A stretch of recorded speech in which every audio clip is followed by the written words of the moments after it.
Capítulo 2601 Uma página da história, parte 1 Porque o protótipo de computador central que construí serviu somente para mostrar o potencial dos tablets. Não tenho tempo e energia para configurar a coisa real, especialmente para o benefício de apenas um punhado de pessoas. Lit respondeu. Especialmente quando os reais já estavam trabalhando nisso. Parabéns, filho. Raz o abraçou na hora certa para dar uns tapinhas no ombro. Não sou muito fã de leitura como sua mãe, mas já posso te dizer que você vai ter muitos fãs. Ele apontou para Aran, Leria e as poucas crianças que já tinham recebido seus tablets e estavam entretidas lendo o básico da magia, de Loshira Silverwing. Muitos Athers também. Lit respondeu. Já posso ouvir multidões de pais furiosos xingando meu nome depois que seus filhos praticaram mágica dentro de casa com consequências previsíveis. Essas maldições se transformarão em bênçãos quando perceberem o talento dos filhos. Lembre-se de que pessoas como eu mal conseguem acender um fósforo. Para causar tanto dano quanto Aran, é preciso ter a mesma predisposição para a magia. Pai. Aran ficou roxo, ainda envergonhado de sua falta de controle e disciplina do passado. Por favor, não me transforme em um conto de advertência. Você e Leria se transformaram em um conto de advertência, rapaz.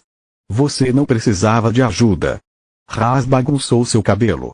A propósito, vou comprar do meu bolso um segundo tablet para todos os meus peões. Dessa forma, adultos e crianças não precisarão dividir. Além disso, encontrar seus filhos será muito mais fácil, pois eles estarão a apenas uma ligação de distância. Depois dos Virens vieram os Larks, depois os Distasse, por último, os Reais. Solo se sentiu excluída, pois fora da família ninguém sabia de seu envolvimento no desenvolvimento dos tablets, nem a considerava um membro pleno da linhagem Veren. Elina e os outros teriam que esperar até que voltassem para casa para parabenizá-la, a fim de evitar levantar questões que não pudessem responder. Parabéns, Lit. Solo disse enquanto estendia a mão. A felicidade em sua voz foi manchada pela tristeza causada pela percepção de que, mesmo agora que ela havia recuperado seu corpo humano, ela ainda era uma espectadora forçada a assistir de fora. Venha aqui. Lit empurrou a mão, envolvendo-a em um abraço como os que ele havia recebido um momento antes. Parabéns, Solos. Ele disse através de um link mental. Obrigada por tudo que você fez. Camila apareceu também, abraçando-a por trás. Mesmo que as pessoas nunca saibam, você fez do reino um lugar melhor. Parabéns, querida. Raz e Elina se juntaram a eles na conexão mental. Parabéns, tia. Aran e Leria a envolveram em um abraço telepático. Obrigado, Solo, Senton e Rena disseram. Obrigado por sempre cuidar bem da nossa família. Muito bem, Solos. Tista disse. Fique firme e exija de Lit sua parte justa da renda dele. Não confie naquele pão duro. Obrigado, pessoal. Solos fulgou interna e externamente. Mesmo que o resto de Mogar nunca soubesse de seus esforços e conquistas, seu mundo inteiro sabia. O reconhecimento dele significava mais para ela do que qualquer desfile e sua gratitude era a única coisa que importava. Dizer que o lançamento dos tablets causou grandes mudanças na vida cotidiana onde quer que estivessem disponíveis é um eufemismo.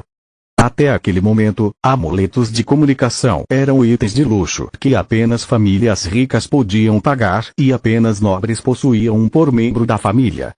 Tablets tinham um alcance muito menor e só funcionavam perto de um computador central, mas custavam uma moeda de prata em vez de 10. Seu valor real era de 2 moedas de prata cada, mas os reais decidiram seguir o conselho de Lit e vendi-las com prejuízo para coletar o máximo de dados possível durante a primeira fase, quando ainda tinham um controle capilar sobre o experimento. Os alunos das 6 grandes academias receberam seus tablets pessoais de graça junto com seus uniformes e isso afetou profundamente sua vida acadêmica. O amuleto não só funcionava como uma cédula, permitindo que um aluno pedisse ajuda e registrasse ameaças ou trotes, mas também incentivava reclamações anônimas. Aqueles que testemunharam atos de bullying só precisaram tirar uma foto do evento e encaminhá-la para o computador central em vez de um membro da equipe da academia para prender os culpados sem se envolver pessoalmente no assunto.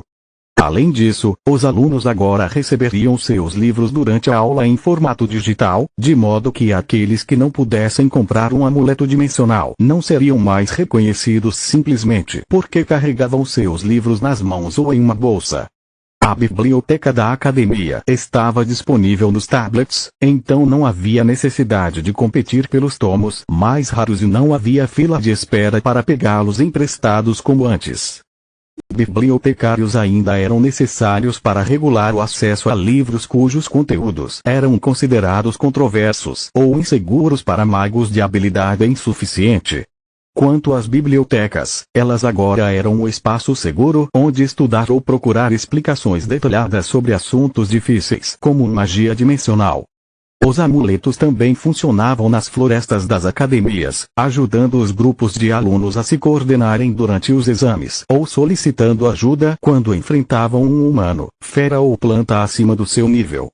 A única reclamação que Lit e os reais receberam da grande maioria dos alunos foi que fazer anotações com um tablet era muito ineficiente em comparação com a magia da água.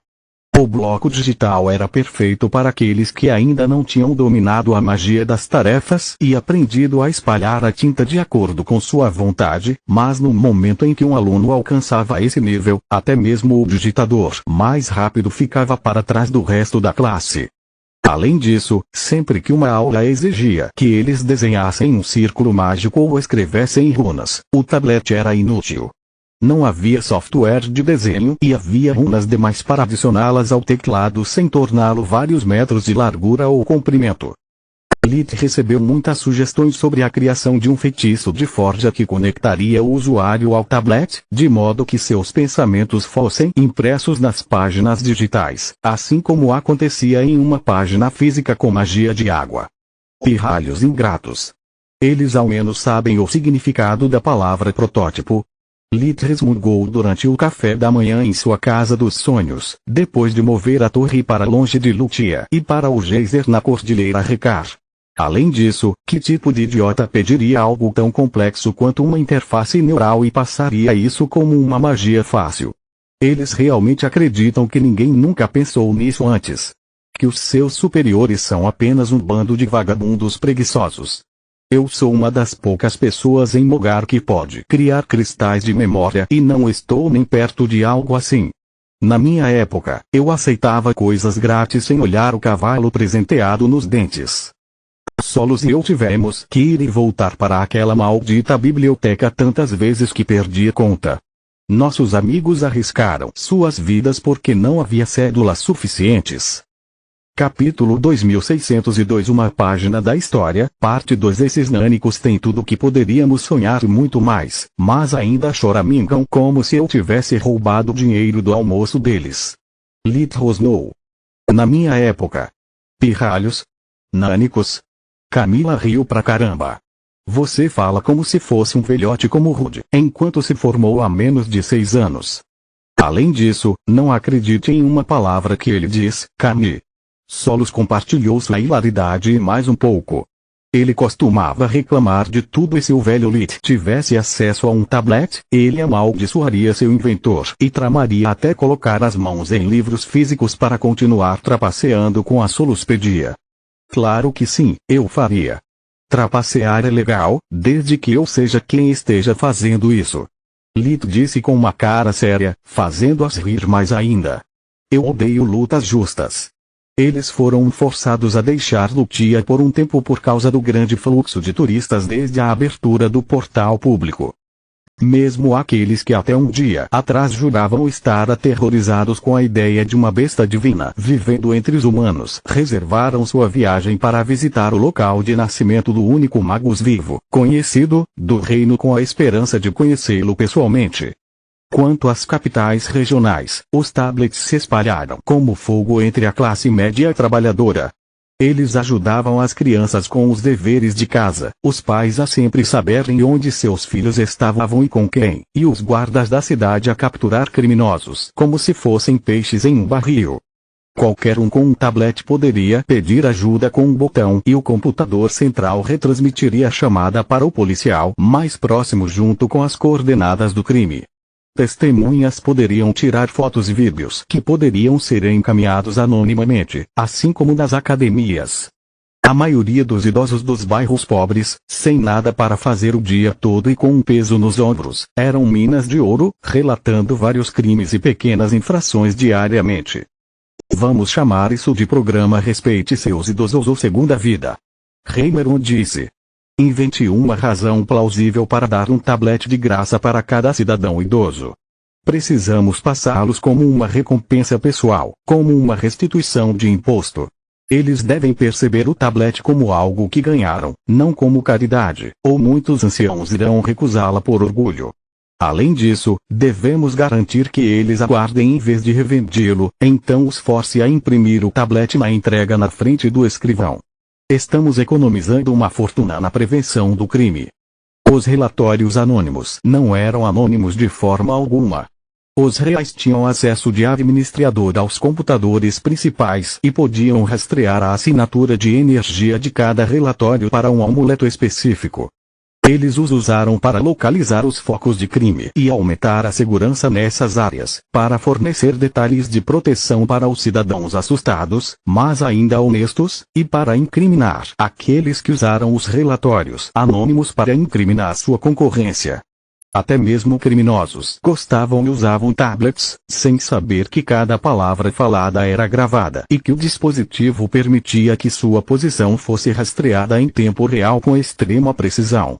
Seguir criminosos e coletar evidências de seus crimes não era mais um problema, a questão era condená-los sem revelar a fonte daquela informação.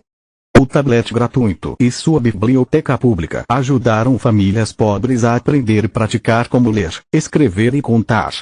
O papel era caro e a maioria deles nunca seguraria uma única folha em toda a sua vida, mas agora eles tinham dezenas de tomos na ponta dos dedos. Aqueles que eram inteligentes o suficiente podiam revelar seu talento, não importando sua criação, acumulando conhecimento se fossem estudiosos talentosos e aprendendo magia se seus núcleos de mana permitissem.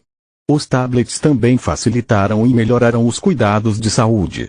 Os curandeiros do bairro agora atendiam algumas ligações entre os pacientes, respondendo a perguntas simples de sim ou não. Isso lhes permitia recomendar um check-up quando os sintomas eram alarmantes, mas, na maioria das vezes, para tranquilizar pais ansiosos sem que eles entupissem as salas de espera.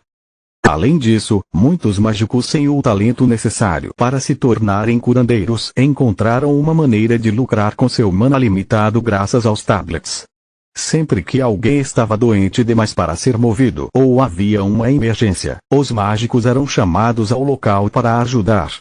Até mesmo núcleos de mana amarelos podiam lançar magias de flutuação, magias básicas de diagnóstico e manter as condições de um paciente estáveis, ajudando a chegar ao curandeiro mais próximo de forma rápida e segura. Tantas pessoas foram salvas dessa maneira que a realeza tornou isso um trabalho oficial e ofereceu treinamento de cura para aqueles determinados a fazer disso sua profissão. Melhores feitiços de diagnóstico significavam que os magos podiam chamar os vários curandeiros, dar-lhes um diagnóstico preliminar e encontrar aquele com as habilidades necessárias para tratar o paciente em questão sem perder tempo. Além disso, ensinar aos magos feitiços de voo de baixa potência os tornava mais rápidos do que qualquer carruagem, permitindo que os pacientes chegassem ao hospital a tempo. Por último, mas não menos importante, os tablets ajudaram o processo de reparação entre os dois lados do reino que haviam sido divididos pela Guerra dos Grifos a progredir mais rápido. Cada um considerava a grama do outro mais verde, alimentando inveja e ressentimento. As notícias no Interlink eram aprovadas apenas pelo governo, então todos as encaravam como uma dose excessiva de ceticismo, acreditando que eram manipuladas para despertar compaixão em relação ao seu antigo inimigo. Os tablets, no entanto, permitiam que cidadãos de diferentes regiões mantivessem contato mesmo a grandes distâncias, e aqueles que trocavam suas runas com outros em diferentes regiões não encontravam indivíduos privilegiados de barriga cheia, apenas pessoas com suas próprias queixas. O uso dos portais de distorção exigia uma taxa, mas para permitir que seus súditos experimentassem e aproveitassem todo o escopo das funções dos tablets, a realeza havia decidido que a primeira viagem de um portal para outro seria gratuita para permitir que as pessoas trocassem suas runas de comunicação. Além disso, pessoas que enviassem suprimentos de comida para alguém com quem compartilhassem uma runa não pagariam taxas de envio, desde que o destinatário os pegasse pessoalmente do outro lado do portal. A razão para isso era que cada região tinha um tipo diferente de produto local que era barato e fácil de encontrar, que eles usavam para matar a fome entre as refeições. Eles eram todos de aparência insípida e de sabor ainda mais insípido, mas comer comida de diferentes regiões acrescentava variedade e tinha o fascínio da novidade. Esse tipo de troca era um jogo de soma zero que ainda fazia as pessoas se sentirem mais próximas e mais gratas aos seus vizinhos.